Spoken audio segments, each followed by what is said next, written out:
welcome to The Pretty Intellectual. I'm Sarah, and this is a community where women in midlife can talk about all the things that matter: beauty, books, health, friendships, relationships, whatever's going on in the way that we live life now.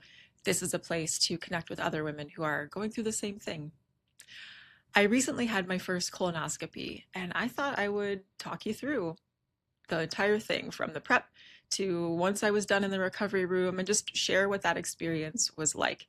I think it can be really easy to put off healthcare, things like this, because they're unknown and they're kind of inconvenient and maybe a little bit scary. So, hopefully, hearing about my experience, you'll either hear something relatable, be able to provide some tips if you have already had one and you have had a different experience, you have different ideas from what worked for you, and you can share those down in the comments below. So let's get into it. Now, obviously, I'm not a doctor. I'm not even pretending to play one on TV. And so this is just my experience. This is what my doctor walked me through, how they wanted me to approach it. And I know that there are different ways to do this. So always consult your own doctor, follow whatever guidelines she or he gives you, and don't just listen to somebody who's on the internet telling you about how things went for them. I'm no expert. I'm just a person like you who has had a colonoscopy and wants to tell everyone all about it. Let's start with the prep. So, my procedure was scheduled for 3 p.m. on a Tuesday. The day before is when the prep really started. So I was told to have a light breakfast and a light lunch that were both low fiber.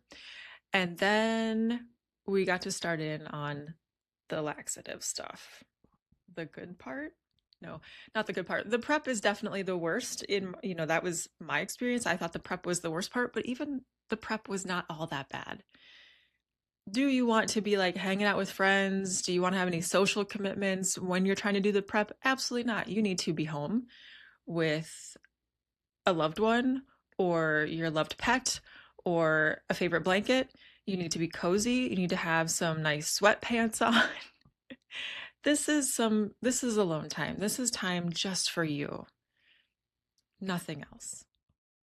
Now, obviously, all right, so I had my low fiber breakfast, my low fiber lunch, and then after 1 p.m., it was no more solid foods at all, just clear liquids. So that includes broth, jello, popsicles. Think about when we were kids and you were homesick on the couch watching The Price is Right, and your mom or dad would bring you provisions. So, whatever those might have been, that's what we're going for here. Clear liquids. The one caveat is that I couldn't have anything that was red or purple, so no cherry jello or anything like that, because the dyes in those foods would mess with the ability for the doctor to see inside my colon. And since that is the entire point, we're going to follow the instructions to a T. So after and also drink lots of water. So I was told to drink 64 ounces of water, which honestly, no problem. I drink a lot of water anyway. But if you do struggle with that, be prepared that you are going to need to be getting a lot of fluids into your system during this prep period. Okay, the laxative situation. There are different ways that you can approach this. My doctor prescribed a polyethylene glycol laxative. Yes, polyethylene glycol laxative, often called a PEG. And this is something that she called into my local pharmacy. I went and picked it up, and it came in a big 4-liter jug that had some powder in the bottom. She also prescribed a few tablets of Zofran, which was supposed to help with nausea. I didn't have any nausea, so I didn't end up taking it, but it was nice that it was also included. And then it also included bicarbonate. No, let me check my notes. Biscadil tablets. So I had the PEG solution, I had Zofran, and I had Biscadil tablets. That's what came in my little kit that I picked up from the pharmacy. And it was pretty funny. I drove through my local Walgreens, and my favorite farm tech, Evie, was helping me out. And she pulled out the kit and was like, "Oh, have you had one of these before?" And I was like, "No, it's my first one." And she said, "Yeah, I have to get mine this year." And I was like, "You got to do it. You got to do it." So That was just kind of funny. And honestly, that's the reaction that I feel like I've had from many people when I'm like, "Oh no, I'm gonna, take the day off work because I'm having a colonoscopy." And, coworkers are like, "Oh, yeah, okay. Good for you. Good for you," which honestly is the right response. We do not need people being like, "Oh gosh, it's gonna be horrible. It's gonna be like this," or it's gonna be the worst thing ever. We don't need that, especially from within our own community. We need people who are saying like, "Ugh, yeah, been there, done that. Good for you. You should be staying on top of your health." So there you go. Okay, so at about 5 p.m., I took 4 of the Biscadil tablets, and then it was time to prep the laxative solution. So I just poured water into this big jug and shook it up really well. And then at 6 p.m., I was to start drinking the first 2 liters of this solution. The solution itself has no real taste, it just tastes and feels thick. The doctor said that I could either have it chilled or I could have it at room temperature. I opted for chilled. And I also mixed it with some Crystal Light packets, which was something my doctor had said I could do. I chose the lemonade flavor because, again, it was yellow, a clearish color. It wasn't red, it wasn't purple. And so I would mix a packet of the lemonade, um, what is it, powder? It's powder, into an 8-ounce glass of the solution. Then I drank one 8-ounce glass every 10 minutes until the first 2 liters of the solution were gone. I chose to use a straw because that was helping me really get it down. And I mean, you're not shooting it, but I was definitely trying to drink it quickly because it's kind of unpleasant. I didn't enjoy the flavor. I will probably never look at Crystal Light lemonade the same way again. And it just is what it is. So I got all of that down, and then it's time for the bathroom because the laxative is going to start doing what it's supposed to do, which is clear out your colon. And boy, does it. It definitely did. It's worth noting that it's important to also continue drinking clear liquids once you're done with your laxative. And also, if you drink alcohol or if you use cannabis of any sort, my instructions said not to use either of those after midnight. So, I mean, honestly, I'm in bed. I'm in bed by 8:30 or 9, so that was not an issue for me by any means. And yeah, I was I was not adding anything extra like that to my system that day. The next day is when things really kicked into high gear. So, about 4.5 hours before I left for my procedure, yeah, I had to drink the rest of the PEG solution in the exact same way as prescribed the day before, an 8-ounce glass every 10 minutes until it is done. And at this point, your stools, according to the instructions, should be kind of clear, liquidy, maybe a little bit yellow, but that's how you know that you are ready for the procedure. Your colon is prepped, it is ready to go. Nice work. After that is when things got a little difficult for me because at about 3 hours before the procedure, you have to stop drinking anything entirely. So, no water. And that's really difficult for me. I drink a lot of water. I've always got some water near me. And so that was really difficult for me personally. But if you're not, like a water fiend the way that I am, then it might not be a big deal. Hopefully, that's the case for you. Something else that I was not fully aware of or didn't fully remember from when Dan had his first colonoscopy was that you have to have an adult who can drive and will bring you home. So when we checked in at the hospital for the procedure, Dan had to be with me and be like, "Hi, I'm here. I'm the reliable adult who will be getting her home." And they did some nice things. They talked to him about, you can wait here and we'll page you and we'll take you back and all this stuff. So they were very communicative with Dan, which felt nice. So he and I just kind of hung out in the waiting room for a little bit and did some people watching. Always good people watching at the hospital, don't you think? And then the nurse who was helping me came and introduced herself and took me back to my little room where I would get prepped and then where I would also come for recovery. While I was in the prep room with the nurse, she went over my medical history. She got me a gown to change into and got me settled into the bed that I would be wheeled into the procedure room in. And so just kind of hung out with her. She talked about what the experience would be like. We talked about sedation.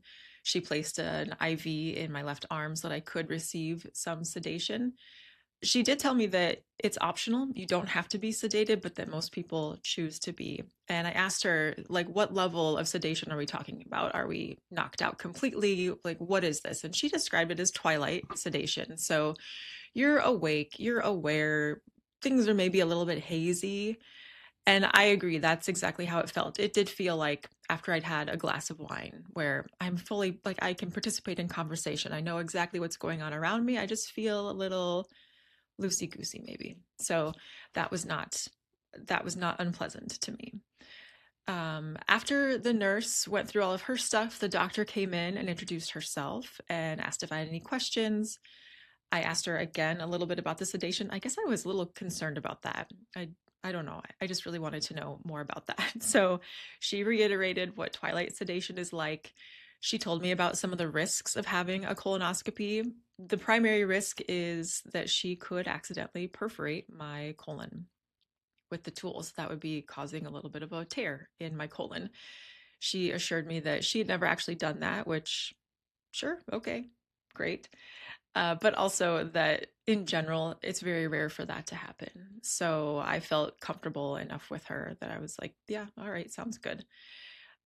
She also talked to me about what I should feel during the procedure. So she said that I would feel some pressure as they were navigating my colon with the like flexible tube, but that I shouldn't feel any pain. And I'm really glad that she mentioned that because I did need to speak up during the procedure a little bit later because I was feeling more than what she had described.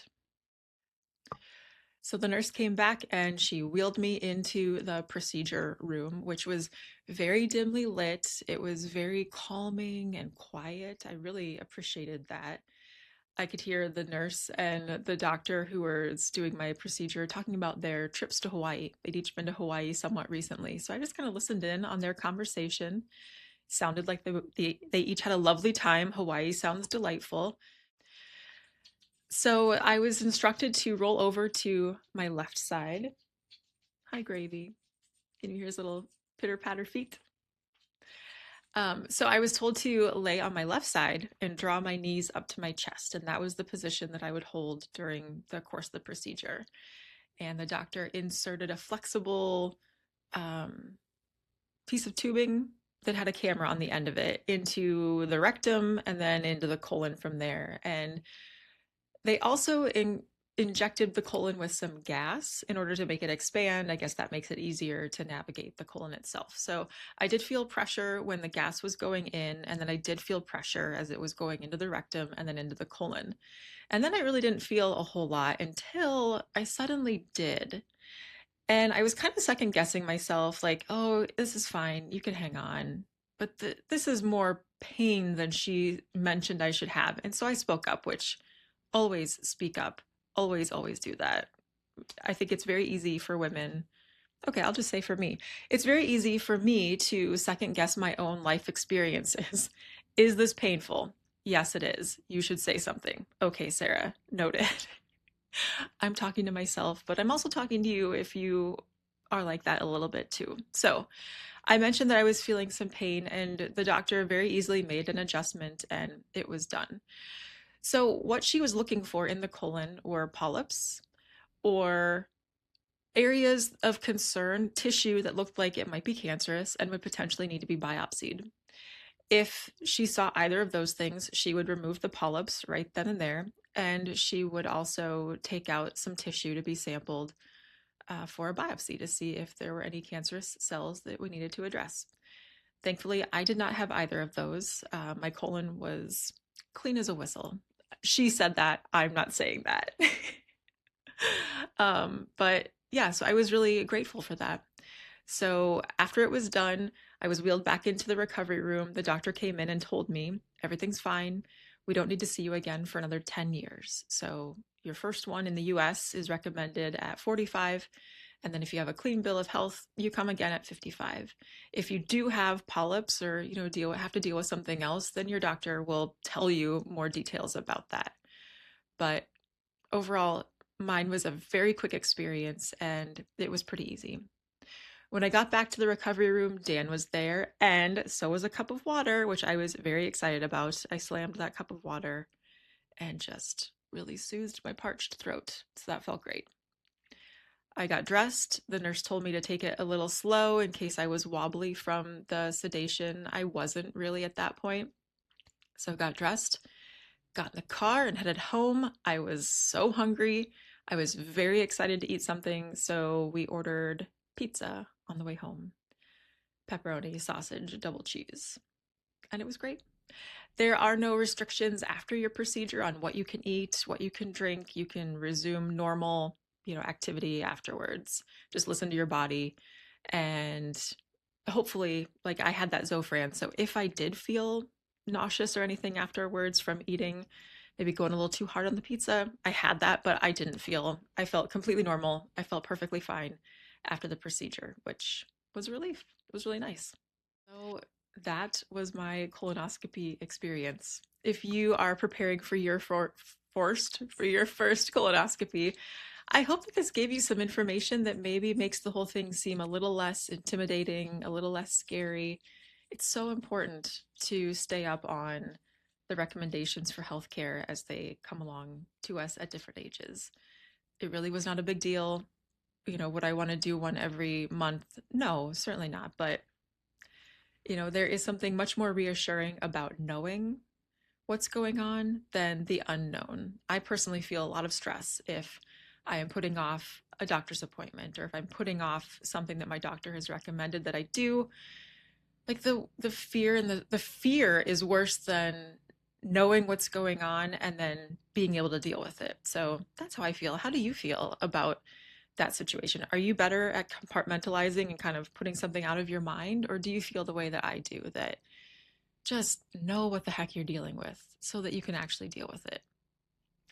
If you've had a colonoscopy, let us all know down in the comments. Did you do the PEG solution? Did you do Miralax? Did you do something else? How was yours? If you had polyps removed, what was the recovery like after that? I would love to know that information from you as well. And if this video was at all useful, informative, whatever, give it a like so that I know that you enjoy this type of content and I can continue to share real personal stories like this in the future.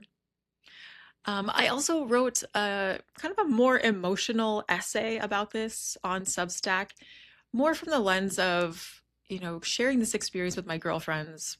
We were at brunch and suddenly we're talking about colonoscopies and it turned into like this whole medical roundtable. So if you want to hear more about maybe the emotional side of going through this procedure, I'll leave a link to that essay in the description box down below. So, all right, that's all I got today. I think that was probably enough, don't you? I'm so glad that you were here. Thank you for spending some time with me. And until the next video, I hope you stay well. All right,